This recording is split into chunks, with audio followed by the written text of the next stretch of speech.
No part twos here, so don't forget to charge your phone. My girlfriend booked a family trip but only bought tickets for her kids. When I asked where my daughter would sit, she shrugged and said she can stay with her grandma. I didn't argue. I quietly canceled the flights and booked a new trip for just me and my daughter.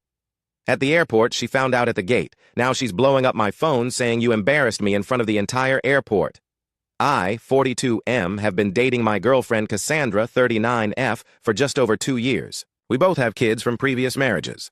I have my daughter, Emma, 10, and she has 2 kids, Tyler, 14, and Mia, 12.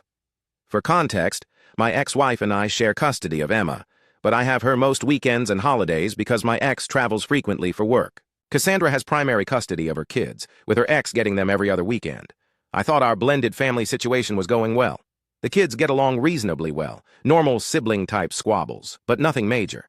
Emma is a bit shy and quieter than Cassandra's more outgoing kids, but she's always been respectful and tries to fit in. I've always made an effort to treat Tyler and Mia like my own, taking them to activities, helping with homework, and generally being present in their lives. Cassandra moved into my house about 8 months ago along with her kids. I own a 4-bedroom home I bought after my divorce, so everyone has their own space. Emma has her own room that she stays in when she's with me, which is decorated exactly how she wants it. I've always been adamant that even though Emma isn't with us full-time, this is very much her home too. Anyway, on to the situation that led to my petty revenge. About 2 months ago, Cassandra mentioned wanting to plan a spring break trip to Florida. Her parents have a condo in Orlando, and she thought it would be fun to visit the theme parks for a week. I thought it was a great idea and told her. I coordinate with my ex to make sure Emma could join us for the full week since it would overlap with some of her mom's usual time. Cassandra said she'd handle all the bookings since she was familiar with the area and knew which parks the kids would enjoy most. I offered to split the cost, 50-50, but she insisted on covering the flight since she had a bunch of airline points to use, and I could cover the theme park tickets to make it even. That sounded fair to me. Over the next few weeks, she'd occasionally mention booking this restaurant or that attraction, and I'd see her researching things on her laptop. I was busy with a major project at work, so I was grateful that she was handling the planning. Emma was excited too. She'd never been to Florida before, and I caught her watching YouTube videos about the different rides and attractions. About 3 weeks before the trip, I was going through my calendar to schedule some work meetings and realized I didn't actually have the flight details. I asked Cassandra what time our flights were so I could block out the right days. Oh, we leave at 10:80 a.m. on Saturday the 13th, returning the following Saturday evening. She said casually, "Great, can you forward me the confirmation?" "I want to make sure everything is properly in my calendar," I replied. She hesitated slightly. "I haven't actually emailed it to myself yet. It's just in my airline account." Something felt off about her response. So that evening, when she was in the shower, I asked to use her laptop to check some work emails. Mine was charging while I had it open. I decided to check her airline account to see the booking details. That's when I discovered she had only booked 4 tickets. 1 for herself, 1 for Tyler, 1 for Mia, and 1 for me. There was no ticket for Emma.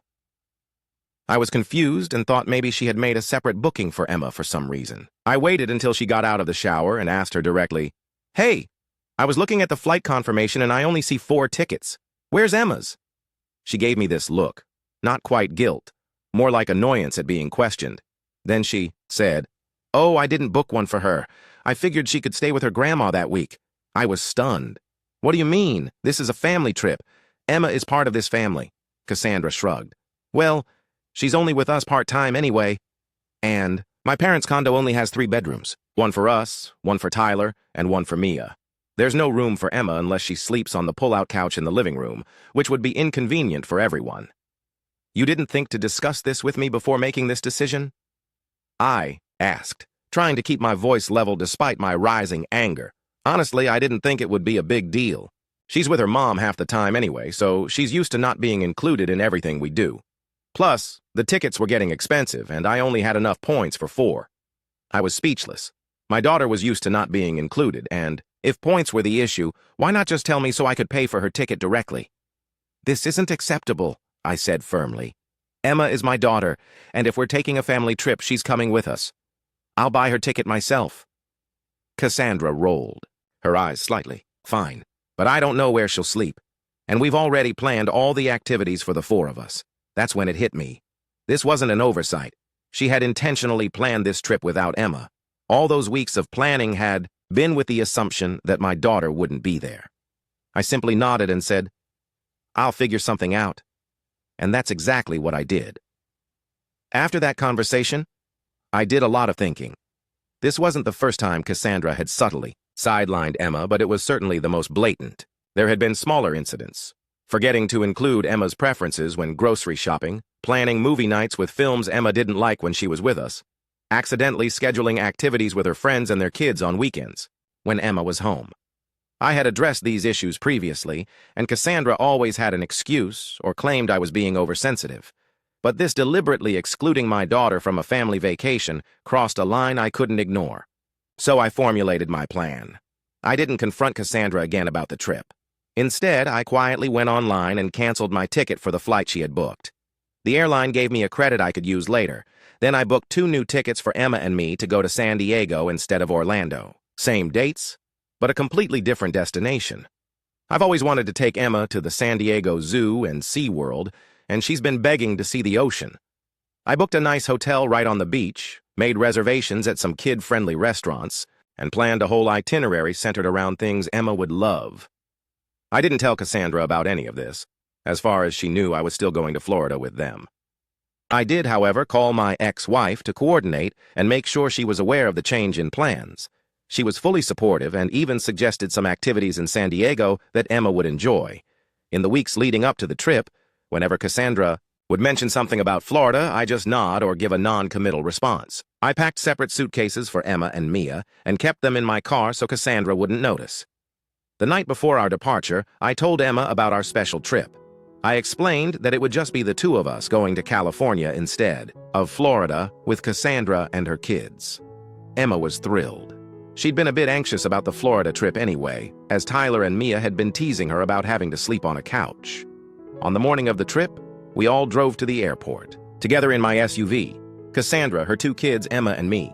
Cassandra's flight to Orlando was scheduled for 10:00 a.m., while our flight to San Diego was 11:00 a.m. We entered the terminal together, and I guided everyone toward the airline checking counters. Cassandra headed straight for her airline's counter, and I simply said, "We'll meet you at the gate." I took Emma to a different airline counter to check in for our San Diego flight. After getting our boarding passes and checking our bags, we grabbed some breakfast at an airport restaurant. By the time we finished eating, it was getting close to Cassandra's boarding time. I texted her, "Which gate are you at? We'll come say goodbye. Before your flight?" She replied with her gate number, clearly assuming we were just running late but would still be joining them. Emma and I walked to their gate. When we arrived, Cassandra looked relieved, then confused when she saw we didn't have any luggage with us. "Where are your bags?" she asked. "They're about to start boarding." I smiled and said, "Oh, we're not on this flight." Her eyes narrowed. "What do you mean?" "Of course you are." I handed Emma her boarding pass for our San Diego flight and said, loudly, enough for her to hear, "Emma, can you hold on to your ticket? We need to head to gate B23 in about 40 minutes for our flight." Cassandra's jaw dropped. "What are you talking about? Our flight is right here." "No, your flight is right here," I corrected her. "Emma and I are going to San Diego. Since you didn't think it was important to include my daughter in your family vacation, we decided to take our own trip." Her face went through a series of emotions: shock, anger, embarrassment. Tyler and Mia were looking at us with wide eyes. "You can't be serious," she hissed, trying to keep her voice down as people around us started to notice the tension. "Get on this flight right now?" "That's not possible," I replied calmly. "I canceled my ticket weeks ago. My seat has probably been given to someone else by now. And besides, Emma and I have our own plans. You're ruining everything," she snapped, no longer caring who hurt. "What am I supposed to tell my parents? They're expecting all of us tell them the truth. I suggested that you deliberately excluded my daughter from a family trip and assumed I would be okay with it at this point." The gate agent announced the start of boarding for their flight. Cassandra looked frantically between the gate and me, clearly torn between continuing the argument and getting on the plane. "We need to go," Tyler told his mom, clearly uncomfortable with the scene.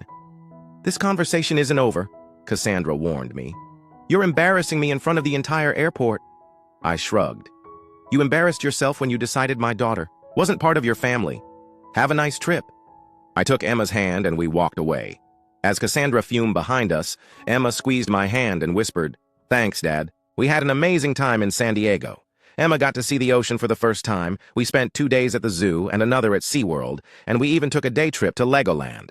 It was probably the best vacation I've ever had, simply because I got to spend quality time with my daughter without anyone making her feel like an afterthought. While we were in San Diego, Cassandra bombarded me with texts and calls. At first they were angry. How could you do this to me?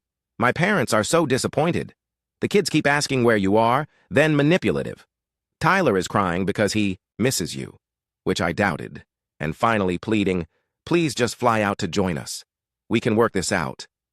I responded minimally, usually just sending a short, Emma and I are having a great time with a photo of us at the beach or the zoo. When we returned home, I found that Cassandra and her kids had extended their stay in Florida for a few more days, presumably to avoid the confrontation that was inevitably coming. I used the time to do some serious thinking about our relationship. The more I reflected, the more I realized that this vacation incident wasn't an anomaly. It was just the most obvious manifestation of an ongoing pattern. Cassandra had always treated Emma as less important than her own children, and I've been making excuses for her, trying to compensate in other ways, rather than addressing it head-on. 3 days after our return, Cassandra and her kids came home. She tried to act normal at first, asking about our trip as if the airport incident had never happened. But when I remained cool toward her, she finally broke the subject. "Don't you think you overreacted a bit?" she asked. "You could have just told me you were upset about the ticket situation instead of humiliating me at the airport." I looked at her incredulously. "I did tell you I was upset. You dismissed my concerns just like you always do when it comes to Emma." "That's not fair," she protested. "I treat Emma well." "No, you tolerate her," I corrected. "There's a difference, and I can't be with someone who merely tolerates my child." We had a long, difficult conversation that night after the kids went to bed. I laid out all the instances where I felt she had sidelined Emma, and she alternated between defensiveness and half-hearted apologies. It became clear to me that she didn't really see the problem. In her mind, it was natural to prioritize her own children, and she expected me to understand that. "I think you need to find somewhere else to live," I finally said. "This isn't working." She seemed genuinely shocked. "You're breaking up with me over one mistake about a vacation?" "No," I replied. "I'm breaking up with you because you don't consider my daughter to be part of your family, even after 2 years together. That's not something I can compromise on." 6 months later. It's been about 6 months since Cassandra and her kids moved out. The breakup was messy. She tried everything from tears to threats to mutual friends intervening on her behalf. But I held firm, and eventually, she accepted that it was over. Emma has been noticeably happier since then. She's coming out of her shell more, talking more freely about her feelings, and seems more comfortable in her own home. She's admitted that she always felt like she was walking on eggshells around Cassandra, trying not to take up too much space or ask for too much attention. That broke my heart to hear, but it also confirmed that I made the right decision. Some friends and family members have suggested I overreacted. After all, Cassandra and I have been building a life together for 2 years. Wouldn't it have been better to try counseling or find some other compromise? But to me, there is no compromise when it comes to my child's well-being and sense of belonging. Emma deserves to feel fully included and valued in her own home and by the people in her father's life. As for me, I'm focusing on being the best dad I can be. Emma and I have started a tradition of daddy-daughter days twice a month, where we do something special together, just the two of us. Sometimes it's as simple as getting ice cream and going to the park. Other times we take day trips to museums or hiking trails. I started dating again recently, very casually, and not introducing anyone to Emma. Yet. I'm being much more careful this time about finding someone who understands that Emma and I are a package deal always. That Florida/San Diego trip taught me an important lesson. Sometimes the most loving thing you can do for your child is to stand up for them, even when it's difficult or uncomfortable. Emma may not remember all the details of our San Diego adventure as she grows up, but I hope she'll always remember how it felt to know that her dad put her first. Update. Wow, I didn't expect this post to blow up like it did. Thank you all for the supportive comments and the awards. Since so many people have asked for an update, I thought I'd share a few things that have happened since I wrote this. First, Emma's mom, my ex-wife, reached out after reading this post. Yes, she found it. Apparently one of her friends recognized the story and sent it to her. She thanked me for standing up for Emma and admitted that she had noticed Emma seemed, withdrawn after visits to our house but didn't want to interfere. We've had some good conversations about co-parenting and are on the same page about making sure Emma feels secure and valued in both her homes. Second, believe it or not, Cassandra's ex-husband also contacted me. Turns out their marriage ended, for similar reasons. He has an older son from a previous relationship, and Cassandra never fully accepted him. He said reading my post was like deja vu. We met for a beer and had a surprisingly therapeutic conversation about the whole situation. As for Cassandra, I heard through mutual friends that she's telling people I was unreasonable and controlling and that she dodged a bullet when we broke up. That's fine. People can believe what they want. The people who matter know the truth. Emma is thriving. Her teacher recently commented that she's become more confident and participatory in class. Last weekend, she asked if we could start planning another trip, just the two of us, for next summer. I'm thinking maybe Yellowstone or the Grand Canyon. Thanks again for all the support, everyone. To the fellow single parents out there, keep putting your kids first. They notice and it matters. Edit. Many of you have asked about Tyler and Mia. A lot of commenters have expressed concern about Tyler and Mia, wondering if I'm still in touch with them or if I miss them. The honest answer is yes, I do miss them despite everything. I spent 2 years helping to raise them, and I care about their well-being. I tried to maintain some contact after the breakup, sent birthday cards, asked mutually friendly sources, how they were doing in school, etc. But Cassandra has made it clear she doesn't want me confusing them with continued involvement. I have to respect that they're her children, and I have no legal rights regarding them. It's one of the hardest parts of breakups involving blended families. The non-biological parent often loses all access to the children they bonded with. It's painful, but I have to focus on the fact that they have 2 biological parents who love them and trust that they'll be okay if they reach out when they're older. My door will always be open to them, but for now, I have to respect the boundaries their mother has set, even though it hurts. Final update. 1 year later. It's been exactly 1 year since the airport incident, and so much has changed. I thought I'd share one final update, partly for closure and partly because so many of you have continued to message me, asking how things are going. Emma is doing amazingly well. She's thriving in school, has made several new close friends, and has developed a newfound confidence that makes me incredibly proud. We did end up going to Yellowstone this summer, and it was even better than San Diego. She's already planning our next adventure. She's lobbying hard for Hawaii, but we'll see. As for me, I've been seeing someone new for about 4 months now. Her name is Jenna, and she has a son, Alex, 9, who gets along wonderfully with Emma. The first time Jenna came over for dinner, she brought a small gift for Emma, a journal with Emma's name engraved on it. Not because it was a special occasion, but just because she wanted Emma to feel included. It was such a small gesture, but it meant everything to me. I've been very cautious about this relationship, making sure to take things slow and prioritize the kids' comfort above all else.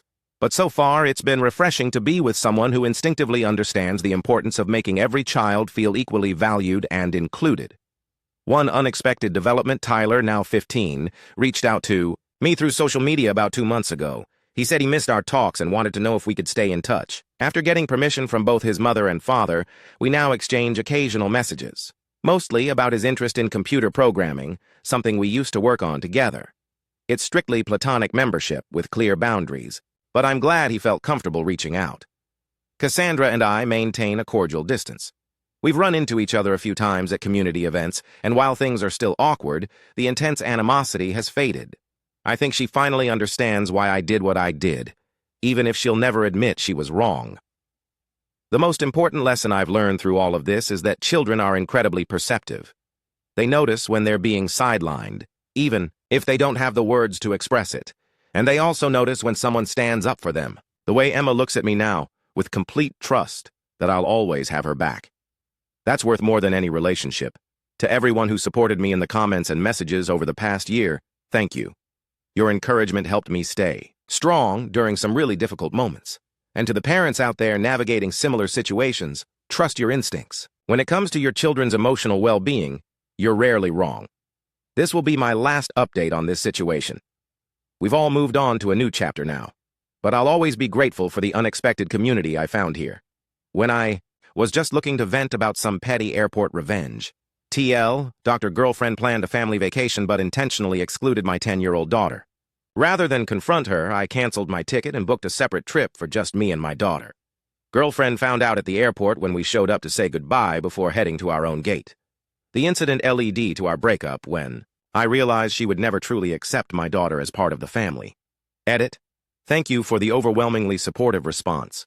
To address some common questions. 1. No, there were no financial constraints preventing her from booking Emma's ticket. She had enough points for 4 tickets and chose to exclude Emma. 2. Yes, I tried discussing Emma's inclusion in our family multiple times before this incident. This was the breaking point, not the first issue. 3. Emma is doing great now and feels much more comfortable and secure at home. 4. Yes, I do sometimes miss her kids, but Cassandra has limited my contact with them since the breakup. 5. For those suggesting I should have communicated better instead of the petty revenge, maybe you're right. But sometimes actions speak louder than words, especially after words have repeatedly failed. Merch link in bio if you vibe with full stories.